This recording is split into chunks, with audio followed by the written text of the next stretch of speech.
Vllaznia në futboll për femra vijon marshimin në kampionat duke regjistruar një tjetër fitore me golad. Këtë herë vajzat kuqe blu triumfuan 10-0 ndaj Partizanit, në një ndeshje të dominuar plotësisht nga minuta parë deri në të 90-ën. Në pjesën e parë u shënuan 3 gola ku Tereza Deda zhbllokoi rezultatin, ndërsa Kartaman realizoi 2 herë. Në fraksionin e dytë loja foli sërish për vllaznin me 7 gola të tjerë që vulosën një fitore të thellë. Spikati sërish Kartaman me 2 gola të tjerë, ndërsa nga 2 herë realizuan edhe Tereza Deda dhe Megi Doçi. Një gol në këtë festival realizime shtoi edhe Arbiona Bajraktari. Pas ndeshjes, trajneri Nikolin Leka dhe golashënuesja Megi Doçi vlerësuan seriozitetin dhe vazhdimsinë e skuadrës në çdo sfidë. Na kishim përgatitur ndeshin mirë, vajzat ishin përgatitur mirë, gjithmonë kena punu dhe i zbatuan detyrat, si në veprimet në mbrojtje, ashtu domethënë në defensiv, po edhe në ofensiv, vajzat i zbatuan gjitha detyrat.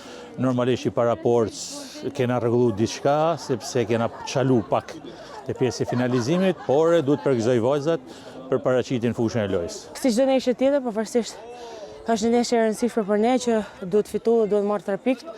Kështu që ekipi bën një ndeshje të mirë si pjesë para në pjesë dytë.